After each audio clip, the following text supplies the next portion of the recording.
Hey, what's up guys? Nick the Informative Fisherman here, and welcome to Bass Fishing's Fall Tips. Now, I've already did an episode talking about how bass kind of position themselves in the fall and how you would go about a generalized method of fishing for them. So now I want to discuss something a little bit more elaborate, certain techniques that I do, more water temperature surrounded, when to throw, what to throw, why to throw it, and some little nuanced tricks you can do to catch additional fish with these techniques. So the thing I want to start off is with, what do I consider fall? Basically, when September rolls around, when your water temperature starts to cool beyond summer is what I call fall. There doesn't need to be a day. If the Weather Channel tells you it starts on this day in August or this day in September, it means nothing to the fish. Only thing that matters to these fish is the conditions. And when that water starts to cool, it starts to trigger these fish into a feeding mode. It starts to get them back into that water temperature that's great for their metabolism. And for bass, 60 to 75 degrees is premium.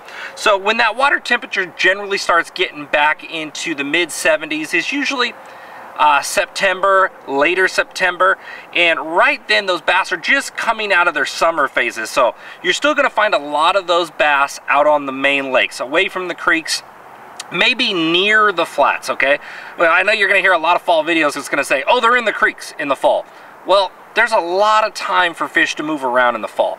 They can move up near those flats, and the reason why they're going to move up near those flats is because that water temperature is starting to cool off to where it's more comfortable up there shallower, and that's also one of the primary reasons that bait fish move up shallower too. Now that water temperature is becoming more comfortable. So in that sense, I'm going to give you some ideas of lures to use around there once it starts to really cool, and I'm talking right near 60 degrees is where the fall feed really kicks in. And everybody's talking about the fall feed. What is the fall feed? That's when a fish that's 3 pounds is willing to chase this thing 20 feet and come and get it. All right, and that's right around 60 degrees that the bass really start letting their guard down to chase things. This is where, you know, vibrating jigs, moving baits, poppers, a big rattle trap, a big buzz bait like a grass burner is going to get a lot of big bites, and that's right around that 60 degree mark. As that starts to get colder than 60 degrees, basically lower 50s, upper 40s, what happens right around 53, 54 degrees, we have a crawdad spawn and shad start to die. So what happens is a lot of these reaction baits that we're throwing, need it be a yellowbird jerkbait or a echo squarebill, stop getting bit once that water temperature's in the lower 50s. And why do they stop getting bit? Are the bass not as hungry? No, not necessarily, but the shad start to die off. So now our shad that we're cruising around up here eating phytoplankton and zooplankton are now on the bottom starting to die off. And the fish start associating to the bottom. And the reason why is the shad are dying off, they're near the bottom, it's easy pickings on the bottom, it's getting colder, so the metabolism's slowing down, and then we have that crawdad spawn, to where now the crawdads are all over out on the rocks. Those crawdads have a spring spawn and a fall spawn. So when those crawdads are down there roaming, you have a high protein, high calcium meal, plus the shad are down there, everything's having them look down. So my fall is September, October, November, and that's kind of how I see it. Kind of summer, a little bit of fall. You know, you get around October, you get a lot of that fall behavior, a lot of these reaction baits, a lot of moving baits are going to really work well. Mid-November to later November, once the water starts getting down to the low 50s, they start associating to the bottom. So I could say my best 5 fall baits, but guess what? There's 100 of them that work. And I'm going to show you some cool tips with a lot of these baits right here on how to get additional bites. But I want you to keep that in mind, that that's where those fish are going to semi-be, and that's kind of what those fish are going to move and fluctuate around, is that bait fish and the ease of eating. Oh, monster, whatever I got, it's a monster. Oh my God. No guts, no glory, no guts, no glory, no guts, no glory. No guts. No glory, no! Get back out there. Good fish. Good fish.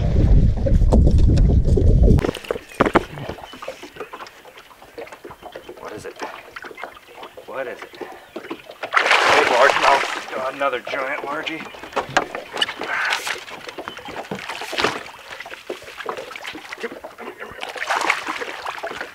Yes, yes, yes. There's a 7 or 8. Woo! I had just failed to boat flip a 10-pounder. There's about a 7.5, maybe 8. I'll take her. Gotta get her in the box while it's hot. Hang with us, guys. We'll be right back. You ever heard of Cal Coast Fishing's Rod Mule for super convenient rod transfer or storage? And how about the Bait Sack, a puncture-proof, clip-on bait protector that comes in an assortment of sizes? Or maybe you're looking for the best non-puncture culling system with Cal Coast Fishing Clip and Call. And it wouldn't be complete without a money beam. I trust it when money's on the line. And let's not forget the Cali Clip, a super convenient dual-purpose bait clip. Want to find out more? Visit calcoastfishing.com. Hey guys, did you know that yours truly is now hosting Lucky Tackle Box's monthly panfish instructionals? And aside from relentless fish catching, I'll be breaking down the rigging and the gear you need to get going along the way. And of course, a few extra tips to help you score more fish on the goodies included in your box. So remember, the tug is our drug. So go visit LuckyTackleBox.com and get signed up today. Attention Northern California anglers, have you been to Boat Country in Escalon with one of the largest selections of welded aluminum fishing boats from North River, Hughes Craft, and now Crestliner? Chances are they have the right boat for you. And did I mention they have a full service center to take care of all your repair or boating maintenance needs? If you're a boat owner or just looking to become one, you owe it to yourself to check these guys out. Visit BoatCountryUSA.com or stop on by. We'll see you there. Bigger, better, badder. The evolution of the buzzbait is upon us. The Evolution Baits Grass Burner is a high-performance bass snatching machine. High-end components, inline displacement, larger profile, balanced body for fast or slower retrieves, better deflection, and oversized treble hooks. You wouldn't bring a slingshot to a gunfight, would you? Find out more at evolutionbaits.com. Did you know that P-Line makes specialized lines for all your fishing needs? From the super strong abrasive resistant CXX or the low stretch super stealthy CX Premium, or maybe you're looking for invisibility or super bite detection with P-Line's 100% fluorocarbon. No matter what your needs, P-Line's got it covered. To find out more, visit P-Line.com. P-Line, baby. Ever tried pulling a planer board next to your boat when trolling or fishing from a swift current bank? If not, you're missing out on one of the most phenomenal fish catching machines on the market today. With Yellowbird planer boards pulling your lines perpendicular to your boat, you can't help but catch more fish. Find out more by visiting www.yellowbirdproducts.com. Alright, so now let's say you live on a lake that doesn't have shad, it doesn't have gobies, it doesn't have golden shiners, it doesn't have trout. Well, what are you left with? Bluegill? Bluegill, maybe crappie. So now your fall baits are not going to be like somebody else's top 5 fall baits, some shad baits. Look at this. None of this looks like a bluegill or a crappie. That might look a little bit like a crappie, but you have to adjust accordingly. So even your panfish species are going to move shallow, just like shad. So when you hear a lot of these guys saying go back into the creeks, I want you to think of this. Let's say you're fishing a pond, you don't have a creek. What do you have? You have shallow shorelines. That's what you have, and the same thing applies with these lakes. The shad and baitfish and panfish don't always go to the creeks. Not all of them go to the creeks. You're gonna see video footage of me fishing out in the middle of a main lake in October or November and hammering fish. And why is that? Well, it's simple. They all don't go to the creeks. If they all went to the creeks, it would be so darn easy. We could all go over there and hammer them, and sometimes that works, and I love those days, but that's not the truth. Places that baitfish and panfish move to in the fall, they really start getting on these areas in the mid-60s. Dingier water, okay? Dingier water is warmer than crystal clear water. So if you have a lot of crystal clear water and you can't find the baitfish, and these fish are gonna be around the baitfish and panfish, maybe go look for some dirtier water. Maybe or go look for some more current. A lot of the time that additional current murkies up the water and they're in there, and that's an ease of feeding. A hump, basically a hump coming up in the middle of the lake, can be a little bit warmer, and it offers shelter and structure. If they're in one end of the lake that's nowhere near shallow, if it's steep banks all around and you have an underwater hump, there's going to be baitfish and panfish on those that fall feed kicks in. Those big bass are going to go eat those puppies. Of course, creeks. Mouth of the creeks early fall, October rolls around, you're getting into the mid-60s, they're going to be midway back the creek, right around 60 degrees. A lot of the time they're going to be in those dead-end sloughs, those dead-end creeks, but they're also going to be on very shallow shorelines. And the reason why, that sun penetrates, it warms the bottom on those shallower shorelines. So if I told you to fish something very natural and subtle and you were in dingy water, this wouldn't work for you. This is where you'd have to throw something like a vibrating jig to get those additional bites. So whether you're fishing a pond, a lake, a river, it's going to be different from you. So the mindset you need to have for matching your hatch via fall is, do you have gobies? Do you only have crawdads? Do you have bluegill? And they tend to eat those bait fish and those panfish right around the same time that they would eat the shad. And the same thing applies in your pond. There's not a single body of water in the United States of America that does not have crawfish, and maybe unless it's a fountain outside of your local park or something. But there's always crawfish to be had, and there's always some sort of bottom crustacean, whether it's snails or whether it's gobies. A lot of ponds have gobies that people are not aware of. So keep that in mind for your bait fish species. All right, so that's enough generalized fall methods and areas for you to think about right there. Now I want to talk about certain baits and techniques I like to do with those baits to catch a lot of big bass. You know, the jerk bait is something I'm always going to have tied on in the fall. This happens to be a Yellowbird SP115. I forget the exact color what this is, but in the fall we tend to have a lot of cloud cover, so I like gold. And during the cloud cover, I kind of like a painted, but I also like a nickel. I like a lot of flash to draw those fish in as they're actively hunting. So it's kind of like a nickel right there with a little bit of purple accent to it on the bottom, which looks like a shad. So once again, if you don't have shad in your area, maybe you want to throw something that looks like a baby bass, maybe looks like a bluegill color. But one thing that I really like to do with the jerk bait is I generally don't fish this oftentimes in primo conditions. I'll start fishing in August and September with the jerkbait, and it'll be bluebird skies in calm water. Now, what do those fish do when they're starting to feed in the fall and all of a sudden those tough conditions show up? They hunker down in the grass, or they get down in structure and cover. So what I do is I find big, shallow, grassy flats, and I get that jerkbait down in the grass, hung up, and I rip my rod tip up and snap it loose and hesitate, pause, snap it loose, pause. Jerk, jerk till it gets hung up in the grass, snap it loose, and pause. Just like something we do with a lipless crankbait in the spring. But I often find that the jerkbait tends to get a lot more bites and bigger bites doing that technique in the fall. But there, in the spring, that's when I really like a rattle trap to do it. But that has got me so many giant bass on those tougher conditions. If it's cloudy and overcast early in the morning, later in the evening, low light, you could just fish this down a bank and catch a lot of fish on it. Remember, as that water's cooling, the longer your pauses are going to be. One pause, one twitch, one pause, two twitches, a pause, three twitches, a pause is a very basic cadence for you to catch a lot of fish on. Now, another thing I want to tell you, if conditions get tough on a fall day, let's say you got out there, the fish just fed.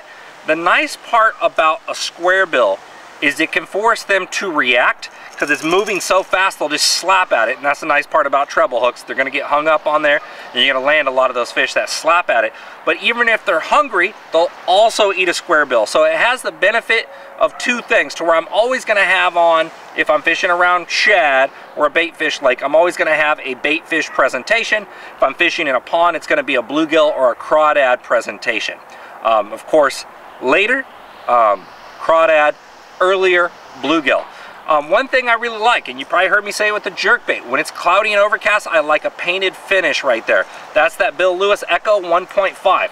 Now, why am I throwing the Echo? Yes, I know. You guys know I'm with Bill Lewis Outdoors. That's Rattle Trap, and they make the Echo. But one thing that's really cool, I know Andrew Upshaw personally, my buddy who designed this bait. This square bill can run through the grass like no other. This thing pushes and moves so much water, it hardly ever gets snagged up on the grass versus another square bill. So where if you got a lot of shallow grass around, a lot of shallow fish, that square bill is freaking deadly, and it's super noisy with a ton of rattles. And depending on the speed, it's slower speed. It doesn't shake a lot of the rattles in there, so it's more silent. Going slow, If you pop it or go fast, it engages even more audio, which is really great in dirty water, or if the fish are stingy and you just want to get them to react. Now, I know you guys have all seen an underspin and a Kitech style swim bait right there. Now, one thing, and I heard Cody Meyer talking about this, and this one doesn't happen to have it, but on this split ring right here, a little tiny size 1 straight shank hook, if you put it up against that willow right there, you will catch so many fish, especially if you fish in a lake with spotted bass or smallmouth. A lot of the time, I believe Justin Lucas just posted something about this recently too, about using that same technique. Spots and smallmouth are notorious for biting blades, and largemouth will do it from time to time too, but if you put that size 1 straight shank hook behind that little willow blade right there, you'll catch a good portion of those fish that came up and grabbed your blade. So that's a really good addition to your underspins right there. When do I like the underspin? Light wind, clear water, underspin excels. If you're getting very, very few bites on an underspin, nothing else, before you need to start finesse fishing, before you need to throw a shaky head, before you need to throw a drop shot or a Ned rig, and you still want to cover and fish faster, just an straight exposed hook right here.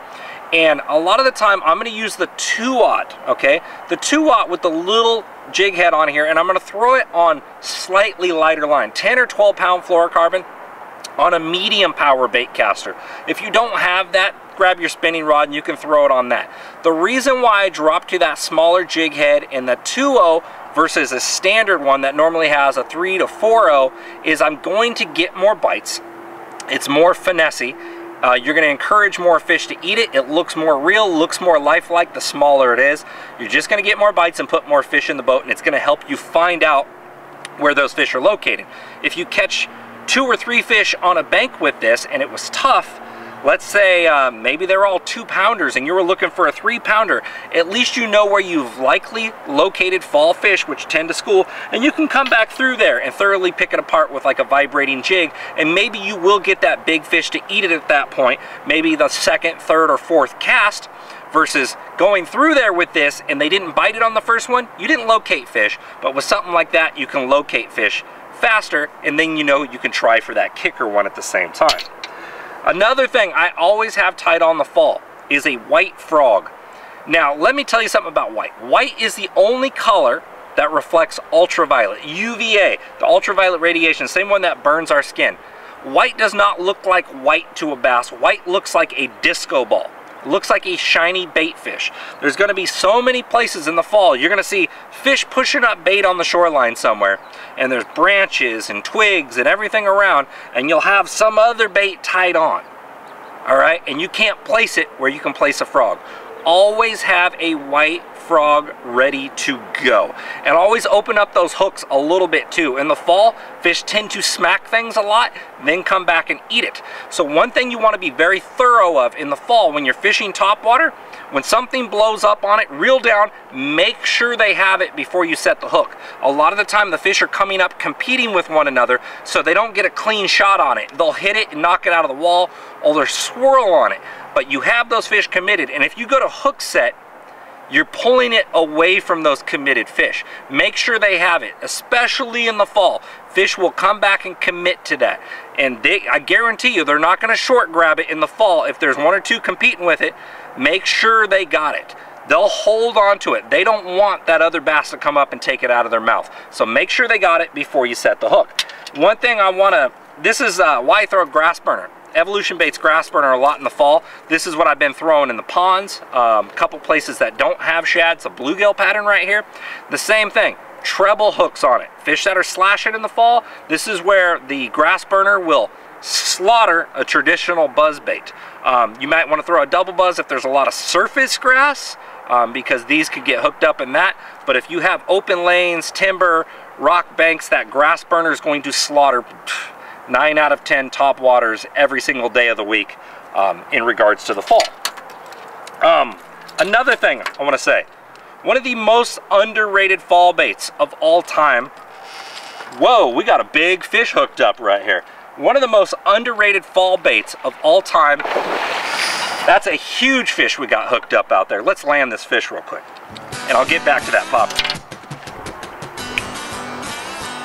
Let's see what we got.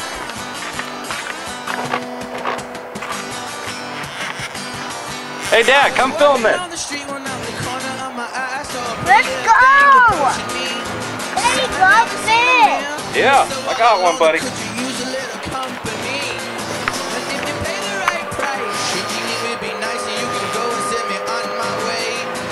Where's my net? Do I have a net down here? Yeah, I did. We'll see if I can get a net. Big old kitty.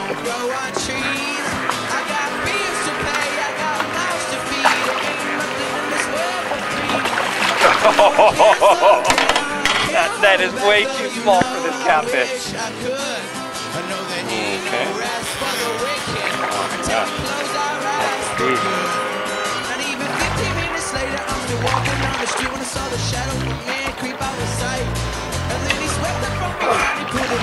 There we go. Oh. Jeez. That is a good one. That is a monster channel. There we go. Yeah.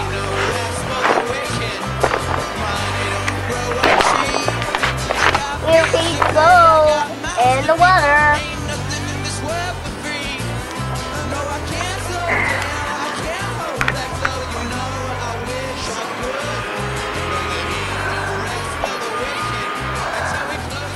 Come on, lock it. 20 pounds, 1 ounce. Yeah. All right, here we go. Let this big kitty cat go.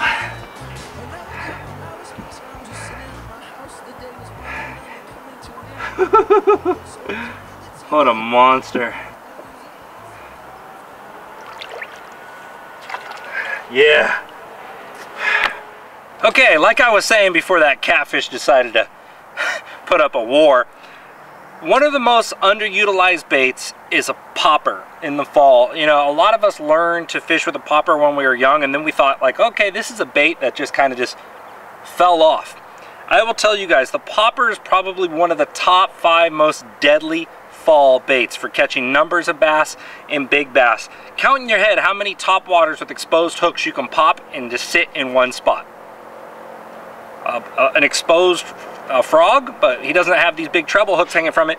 Right here, if you can get away, we just got hit again, if you can get away with throwing a popper instead of a frog, you're going to catch 3 or 4 times as many, because a lot of those fish in the fall that are going to slap at the frog are going to get the popper. But I will throw that frog over that thick matted stuff. Anytime I can get away with it, I'm going to throw that popper. All right, now everybody knows a vibrating jig, a chatterbait, whatever you want to call it. One of the secret keys to catching more fish, I don't care what time of year it is, this happens to be a fall layout right here, nice shad presentation like that, nickel blade. In the summertime, I'm going to throw this in a dark green with a black blade and imitate bluegill, but now that I have a lot of shad in all my systems, what I'm doing is throwing that setup right there. One of the keys to catching twice the amount of fish on a vibrating jig is when the fish hits it, do not set the hook. Reel faster, all right? If you reel faster, they're gonna think it's getting away. And you probably heard me talking about this in my striper videos. If they've got it, they're gonna suck it in harder into their crushers and turn with it. And then once they load up tight, then you lean on them. And I don't like a really stiff rod too. I almost like a heavier version of a crankbait rod, a little bit more moderate of a taper, moderate fast taper, to let that big hook get them and let them get that chatterbait. One of the secret keys now to getting double the amount of bites is you want a trailer. If you take the trailer off and you run a vibrating jig, you'll see that it just does this, okay? Just does this. If you get a perfect trailer on a vibrating jig, it'll do this. It'll add life to the whole bait. While it's vibrating, it's going to do this. It's gonna add body roll. And that swim bait right there, this is the Strike King one. It's like similar to a Kitech right there. I believe it's just under 4 inches. Adds the perfect amount of body roll to that vibrating jig, which will double your bites. I'm not joking. Reel it right next to the boat with the trailer on it. If you don't see some body roll to that chatterbait or vibrating jig, Switch out your trailer that has more body roll. I don't care what it looks like. If it's got that body roll on there, it's going to get you double the amount of bites. And just watch, you can quote me on this. You're gonna go out and you're not gonna believe it, and you're gonna do it, and you're gonna hammer them, and you'll know exactly why now. All right, guys, everybody likes to throw a Texas rig fluke, a weightless fluke in the fall. They're weedless, they look like a bait fish. Tons of bass eat them. This happens to be the giant one right here. But do you see this dangling from the bottom right here, this treble hook? This is something my buddy Mike Coleman, Matt Frazier, I've seen Josh Paris do this. A ton of different guys run that treble hook on there. And the funny part, it wasn't until about a couple of years ago that I believe I seen Mike Coleman doing it for the first time. And I'm like, man, how come I never thought of that? Because when I'm out fishing stripers or bass in the fall and I need to throw that to open water, I can easily slip that treble hook on there. If I want to throw it back into the grass, I can easily take the thing, you know, right back off of there. Just like that, and rig it up weedless again. So having that big treble sitting up on the deck to put that on, if I'm going in open water and they slap at it, I'm going to hook those fish. Tougher days, that fluke excels too, guys. Now, if you guys are not fishing A-rigs yet, you are missing the bus. Oh, that one got the tail eaten off right there. I didn't notice. This happens to be the G-Funk G-Rig, okay? This is a little lighter setup of an A-rig right here. Nice big wind chime. There are so many days you can go out in the fall, and instead of catching 2 or 3 fish, you can catch 20 or 30 fish. I'm not joking.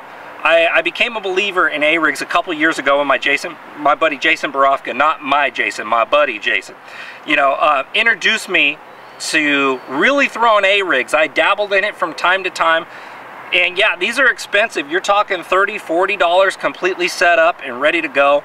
Throw it on your frog rod, throw it on 65-pound braid. They really don't care. And throw it to make sure those rings can't support 65 pounds of pressure. To where if you do hang it up and pull hard enough, you're gonna pop one off. And I will tell you guys, throwing an Alabama rig, certain days in the fall, it's not even close. Do you believe it's like, you know, there people are like, oh, it's video game fishing, dude, you're gonna catch sometimes 2, 3 fish at a time. And yeah, it seemed like a fisherman's story, but it is absolutely true. There are some days in the fall, you will throw an A-rig and those fish will hammer it. You throw any of this other stuff, they'll just look at it. And that's just how it goes, guys. If you're not throwing an A-rig, you should be. The ones with the little willows on there, overcast days for sure. A lot of the time in the fall, they're gonna eat it with the willows on there, whether or not. But if it's clear, calm, slick, calm, bluebird skies, throw the one without willows. But if you're gonna get one, get the one with the willow blades on there. If that lake has trout, okay, if it's a community pond. So let's say this, guys.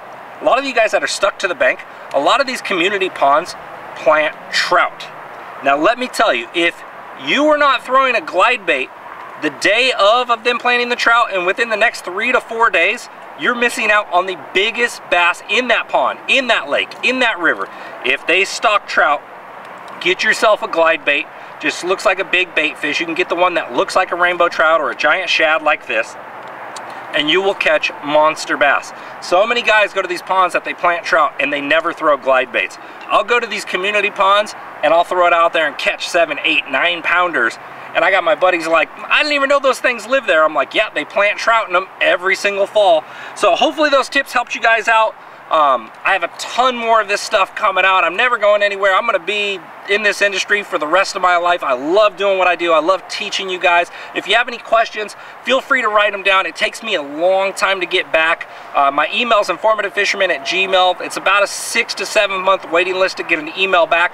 Make sure to come out to my IFMIS at Lake Comanche on November 18th, guys. South Shore Lake Comanche. That's Valley Springs or Ione, California in Northern California.